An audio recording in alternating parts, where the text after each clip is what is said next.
బీరంగూడ శ్రవణ్ సాయి కేసులో ఒక big update ఇప్పుడు నేను మీకు అందిస్తున్నాను. నిందితురాలు సిరిని ఇప్పటికే అమీన్పూర్ పోలీసులు అరెస్ట్ చేసినట్లుగా తెలుస్తోంది. సిరిని సంగారెడ్డి జైలుకు తరలించారు పోలీసులు.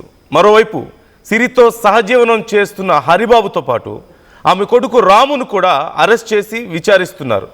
ఈ నెల 9న తన కూతురు శ్రీజను ప్రేమిస్తున్నాడన్న కారణంతో శ్రవణ్ సాయిని ఇంటికి పిలిచి బ్యాట్తో దారుణంగా దాడి చేసింది సిరి. ఈ దాడిలో దారుణంగా గాయపడి అక్కడికక్కడే ప్రాణాలు కోల్పోయాడు శ్రవణ్. మరోవైపు కూతురు శ్రీజపై కూడా సిరి దాడి చేసింది.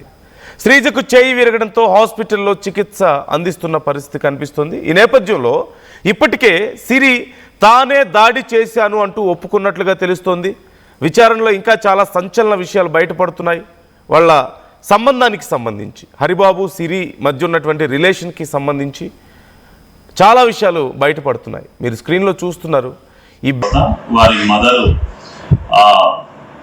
దానికి కారణమైన జ్యోతి శ్రవణ్ సాయిని ఇంటికి పిలిపించి జరిగిన డిస్కషన్లో ఆమె ఇంట్లో ఉన్న క్రికెట్ బ్యాట్తో అతనిపై దాడి చేసి అతన్ని గాయపరిచింది. ఆ టైంలో ఆమెతో పాటు ఆమె యొక్క కుమారుడు రామ్ తేజ మరియు ఆమె యొక్క భర్త హరిబాబు వీరు ముగ్గురు కలిసి అతనితో గొడవ పడడం జరిగింది. ఈ క్రమంలో ఆమె బ్యాట్తో దాడి చేయడం వల్ల అతనికి తీవ్రమైన రక్తగాయాలు కలిగినాయి.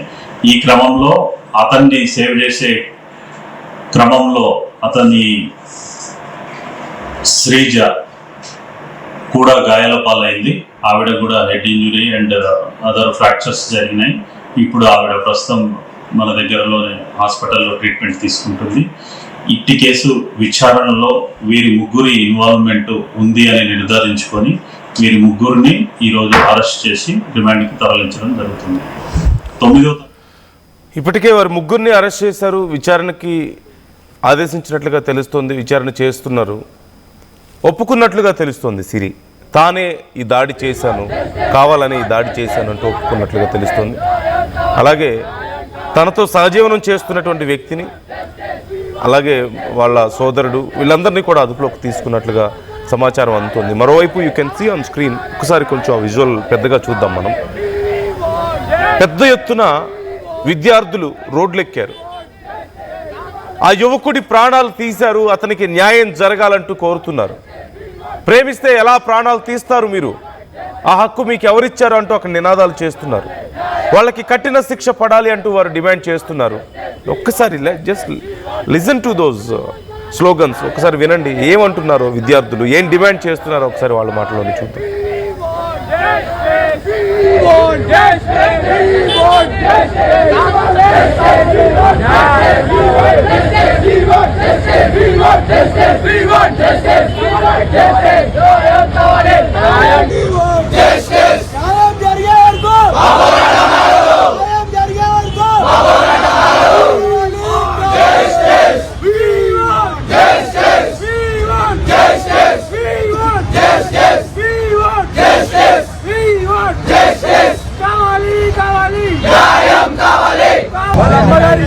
మీడియా ముందు ఎట్లా మాట్లాడుతుందో మనం చూసినాం. నేను కొడుతుంటే అట్టొస్తే చనిపోయాడంట. ఒక ఆడామ కొడితే ఒక 20 సంవత్సరాల పిల్లగాడు చనిపోతాడా? మీరు ఏడైనా చూసారా? ఒక ఆడపిల్ల కొడితే 20 సంవత్సరాల యువకుడు ఏడా చచ్చిపోడు. తిరిగి ఒక్క దెబ్బ కొడితే ఆడామ కింద ఎట్లుంటుందో మనం చూసినాం. ఆ పిల్లోడు ఎవరైతే ఉన్నారో మనం ఎన్నో గొడవల్లో చూసాం. ఎట్లా కొట్లాడుతాడో మనకి తెలుసు, ఎట్లా తిరగబడుతాడో మనకి తెలుసు. ఆ పిల్లోడికి ఒక్కడిని కొడితే చనిపోలే, ఒక ఆడామ కొడితే చనిపోలే. ఒక 4-5 కలిసి ఎవరు ఆ 4-5. సో తన కూతురు మీద దాడి చేస్తుంటే అనుకోకుండా అడ్డొచ్చి ప్రాణాలు కోల్పోయాడు అంటూ ముందు సిరి చెప్పింది. అలా ఎలా జరుగుతుంది అంటూ విద్యార్థులు ప్రశ్నిస్తున్నారు. వి వాంట్ జస్టిస్ అంటూ నినాదాలు చేస్తున్నారు. ప్లకార్డ్స్ పట్టుకొని రోడ్ల మీదకి వచ్చారు కొన్ని వందల మంది. ఖచ్చితంగా మాకు న్యాయం కావాలంటూ వారు డిమాండ్ చేస్తున్నారు. అండ్ ఆ యువతి తల్లి మాట్లాడినటువంటి మాటలు, ఘటనకు సంబంధించి ఏం మాట్లాడింది అనేది కూడా నేను ఒకసారి మీకు వినిపించే ప్రయత్నం చేస్తాను. అప్పుడు ఏం జరిగింది అనేది, ఎలా కవర్ చేయడానికి ప్రయత్నించారు అనేది కూడా ఒకసారి నేను మాట్లాడే. You can hear that. అనేది మాట్లాడదాం. ఎలా జరిగిందని చెప్తాను. ఓకే, ఇప్పుడు నేను పిలిపించానని చెప్తున్నాను. అది నాకు అసలు వాడు శ్రావణ్ అనేవాడే. ఇది నేను సెకండ్ టైం చూడటం. Okay, first time 7 months back పాప దగ్గరకు వచ్చాడంట, కాలేజ్ దగ్గరికి. ఆమె ఇంటికి రాలేదు. 4:30 అయిపోతుంది, ఎర్లీ మార్నింగ్. మేము పోలీస్ స్టేషన్కి వెళ్ళాం, మాదాపూర్ పోలీస్ స్టేషన్ లో. అక్కడ పాప మిస్ అయిందని ఇచ్చాము. తర్వాత వాళ్ళ పెద్దనాన్న వాళ్ళని పిలిచాము, మాట్లాడాము, వార్నింగ్ ఇచ్చాము. ఓకే, వాడేదో పెద్ద క్యాస్ట్ అది ఇది అని అంటున్నాడు. వాడి క్యాస్ట్ తో నాకు పని లేదు. ఓకే, వాళ్ళకి డబ్బు ఉంటే వాళ్ళ దగ్గర ఉంచుకోమనండి, నా దగ్గర ఉంటే నా దగ్గర ఉంటది. నీ దగ్గర ఉంటే నువ్వు నాకు ఇవ్వవు కదా. ఓకేనా, ఎవరిది వాళ్ళకే ఉంటది. ఓకే, మీకు ఇష్టం వచ్చినట్టు రాసుకోవడం కాదు. ఓకే, నేను చెప్తాను, మీరు రాసుకుందరు కానీ మీకు వచ్చినట్టు గుద్దుకోండి. ఓకే, నేను ఎల్లుండే వస్తాను. పోలీస్ స్టేషన్కి వచ్చినాక పోలీస్ స్టేషన్ లో నేను సంవత్సరం నుంచి అమ్మాయిని నేను కలవలేదు అని చెప్పి పాపను కలవకుండానే కడుపు వచ్చేసిందా? గండి మైసం దగ్గర పార్క్ లో చేస్తారా? రాత్రి 11 అయినా కూడా నేను షాప్ బంద్ చేసుకుని వస్తుంటే కూడా గల్లీలో ఉంటే నాకు ముఖం తెలియదు, కానీ నా కూతురు ముఖం నాకు తెలుస్తుంది కదా. ఎవరో ఒక మనిషి అక్కడ తన కోసం వెయిట్ చేస్తున్నాడని తెలుస్తుందా తెలీదా? ఏంటమ్మా ఎవరు అని అంటే, కాదమ్మా గల్లీలో మనకు ఫ్రెండ్స్ ఉంటారు కదా. అలా అని ఈ అమ్మాయి కవర్ చేసింది. ఎందుకంటే ప్రాబ్లం వాడెవడో కాదు, ప్రాబ్లం నా కూతురు అని నేను అనుకుని నా కూతురుని కొట్టా. ఓకే, ఎవరితోనే నాకు పని లేదు కదా.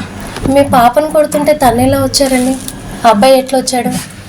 యాక్చువల్గా అది ఎక్స్ప్లెయిన్ చేయమని. అంటే మామూలుగా తనకు తెలియదు కదా, మీ పాప మీద మీరు సీరియస్ అవుతున్నారు కదా, అంటే తను ఎందుకు వచ్చాడు? నా పిల్లని నేను కొట్టుకుంటే నాకు ప్రాబ్లం కాదు కదా. అవును, అవునా?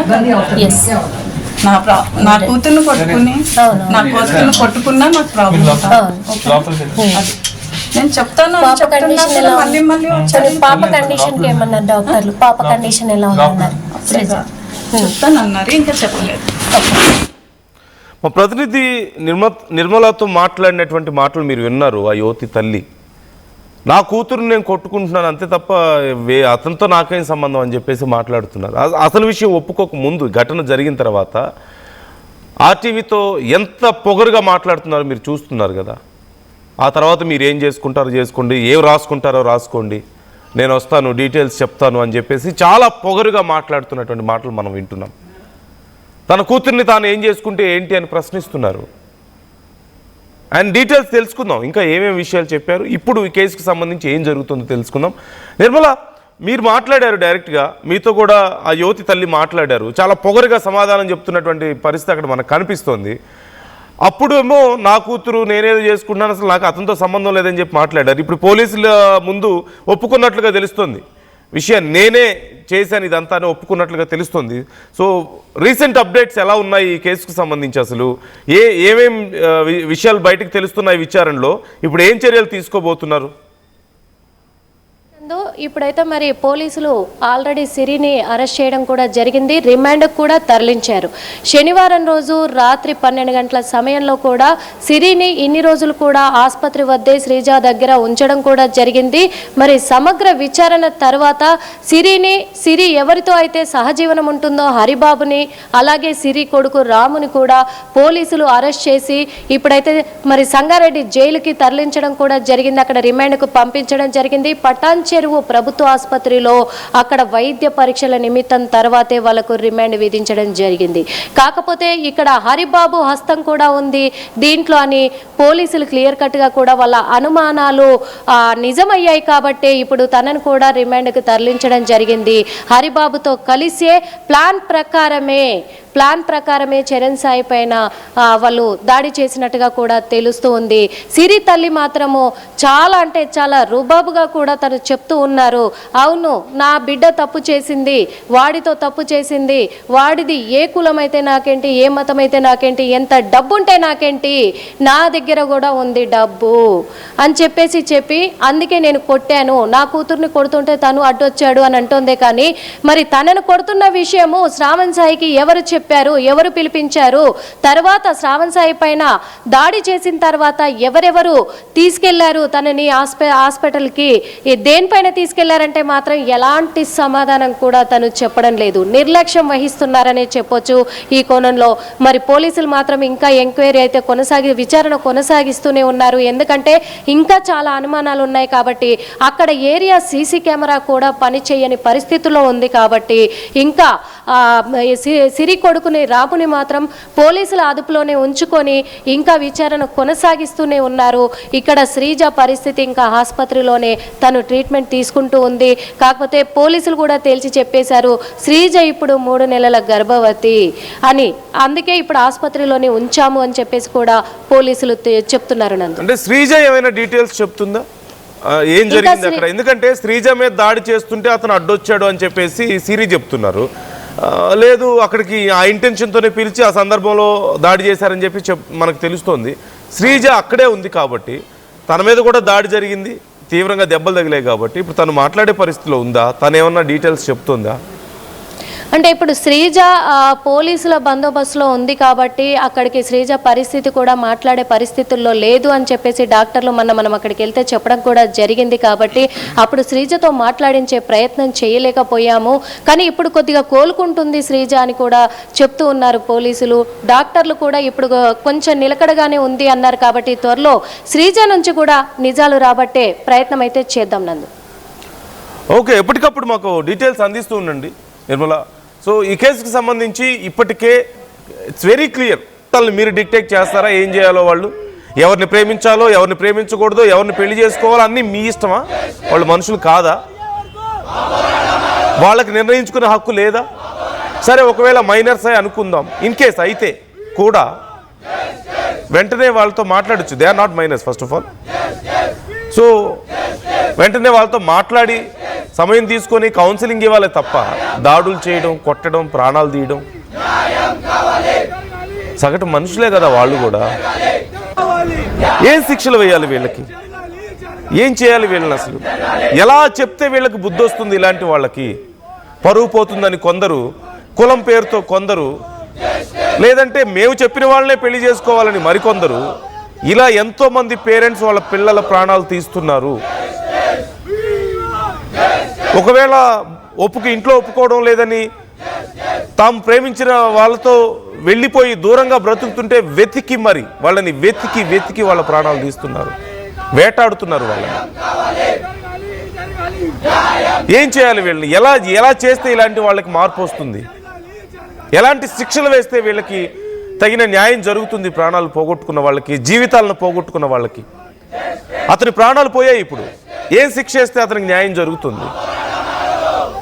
ఆ యువతి ఇప్పుడు చెయ్యి విరిగిపోయి తీవ్రంగా దెబ్బలు తగిలి హాస్పిటల్లో ఉంది. తన కన్న తల్లే తన బాయ్ ఫ్రెండ్ని, తన ప్రేమించిన వ్యక్తిని ఇలా కొట్టి ప్రాణాలు తీస్తే తన పరిస్థితి ఎంత భయంకరంగా ఉంటుంది, మానసికంగా ఏ స్థాయిలో ఉంటుంది? తన కళ్ళ ముందే ఇదంతా జరిగితే ఎలా తట్టుకోగలుగుతుంది? ఎలా నిద్రపోగలుగుతుంది? ఎలా తినగలుగుతుంది? How can she survive all this? చాలామంది కామెంట్ చేస్తున్నారు, చాలామంది తమ అభిప్రాయాలను కూడా వ్యక్తం చేసే ప్రయత్నం చేస్తున్నారు. CCI 2002 త్వరగా డీటెయిల్స్ అందించండి అంటున్నారు. We're trying for that. We're trying to get more details about this. విచారణ జరుగుతుంది అండ్ శ్రీజాకి ఎలా ఉంది అనేది కూడా మేము కనుక్కునే ప్రయత్నం చేస్తున్నాం. మరోవైపు భాను సంపత్ కామెంట్ చేస్తున్నారు, టోటల్ ఫ్యామిలీని ఉరి తీయండి, సైకో ఫ్యామిలీ, మళ్ళీ ఎవరినైనా ఇలాగే చేస్తారు, వాళ్ళు రాక్షసులు, పాపం ఆ అబ్బాయి అంటూ కామెంట్ చేస్తున్నారు. ఖచ్చితంగా ఆ అబ్బాయి పాపమే, కానీ ఏం చర్యలు తీసుకోవాలి చూద్దాం. చట్టం ఏం చర్యలు తీసుకుంటుందో, పోలీసులు ఏం చర్యలు తీసుకుంటారో. బట్ పబ్లిక్ నుంచి కూడా కొన్నిసార్లు డిమాండ్స్ వస్తూ ఉంటాయి, ఇలా చేయండి అలా చేయండి అని చెప్పేసి. ఆ సందర్భాల్లో కొన్ని రకాలుగా ఆ కేసులు ఎటువైపు టర్న్ అవుతున్నాయో మనం చూస్తున్నాం. But beyond law we should not expect, we should not demand. కాకపోతే వీ నీడ్ సమ్ సొల్యూషన్ ఇలాంటి విషయాల్లో. So try to comment your opinions, ఏం చేయాలి అనేది. మరొకసారి ఆ యువతి తల్లి ఆర్టీవీతో మాట్లాడినటువంటి సంభాషణ ఎలా ఉందో ఒకసారి మీరు చూడండి, ఏం మాట్లాడుతుందో మీరే చూడండి.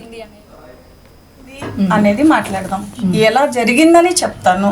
ఓకే, ఇప్పుడు నేను పిలిపించానని చెప్తున్నాను. అది నాకు అసలు వాడు శ్రావణ్ అనేవాడే. ఇది నేను సెకండ్ టైం చూడటం. Okay, first time 7 months back పాప దగ్గరకు వచ్చాడంట, కాలేజ్ దగ్గరికి. ఆమె ఇంటికి రాలేదు. 4:30 అయిపోతుంది, ఎర్లీ మార్నింగ్. మేము పోలీస్ స్టేషన్కి వెళ్ళాము, మాదాపూర్ పోలీస్ స్టేషన్ లో. అక్కడ పాప మిస్ అయిందని ఇచ్చాము. తర్వాత వాళ్ళ పెద్దనాన్న వాళ్ళని పిలిచాము, మాట్లాడాము, వార్నింగ్ ఇచ్చాము. ఓకే, వాడేదో పెద్ద క్యాస్ట్ అది ఇది అని అంటున్నాడు. వాడి క్యాస్ట్ తో నాకు పని లేదు. ఓకే, వాళ్ళకి డబ్బు ఉంటే వాళ్ళ దగ్గర ఉంచుకోమనండి, నా దగ్గర ఉంటే నా దగ్గర ఉంటది. నీ దగ్గర ఉంటే నువ్వు నాకు ఇయ్యవు కదా. ఓకేనా, ఎవరిది వాళ్ళకే ఉంటది. ఓకే, మీకు ఇష్టం వచ్చినట్టు రాసుకోవడం కాదు. ఓకే, నేను చెప్తాను, మీరు రాసుకుందరు కానీ మీకు వచ్చినట్టు గుద్దుకోండి. ఓకే, నేను ఎల్లుండే వస్తాను పోలీస్ స్టేషన్కి. వచ్చినాక పోలీస్ స్టేషన్ లో నేను అబ్బాయి సంవత్సరం నుంచి అమ్మాయిని నేను కలవలేదు అని చెప్పి ఎవరిని పాపను కలవలేదు. కలవకుండానే కడుపు వచ్చేసిందా? గండి మైసం దగ్గర పార్క్ లో చేస్తారా? రాత్రి 11 అయినా కూడా నేను షాప్ బంద్ చేసుకుని వస్తుంటే కూడా గల్లీలో ఉంటే నాకు ముఖం తెలియదు, కానీ నా కూతురు ముఖం నాకు తెలుస్తుంది కదా. ఎవరో ఒక మనిషి అక్కడ తన కోసం వెయిట్ చేస్తున్నాడని తెలుస్తుందా తెలీదా? ఏంటమ్మా ఎవరు అని అంటే, కాదమ్మా గల్లీలో మనకు ఫ్రెండ్స్ ఉంటారు కదా. అలా అని ఈ అమ్మాయి కవర్ చేసింది. ఎందుకంటే ప్రాబ్లం వాడెవడో కాదు, ప్రాబ్లం నా కూతురు అని నేను అనుకుని నా కూతురుని కొట్టా. ఓకే, ఎవరితోనే నాకు పని లేదు కదా. మీ పాపను కొడుతుంటే తను ఎలా వచ్చారండి? అబ్బాయి ఎట్లా వచ్చాడు? ఇప్పుడు అది ఎక్స్ప్లెయిన్ చేయమని. అంటే మామూలుగా తనకు తెలియదు కదా, మీ పాప మీద మీరు సీరియస్ అవుతున్నారు కదా, అంటే తను ఎందుకు వచ్చాడు అని. నా పిల్లని నేను కొట్టుకుంటే నాకు ప్రాబ్లం కాదు కదా. అవును, అవునా? ఎస్, నా కూతుర్ని కొట్టుకుని నా కూతుర్ని కొట్టుకున్నా నాకు ప్రాబ్లం కాదు. నేను చెప్తాను, పాప కండిషన్ ఎలా? మళ్ళీ మళ్ళీ పాప కండిషన్ కి ఏమన్నారు డాక్టర్లు? పాప కండిషన్ ఎలా?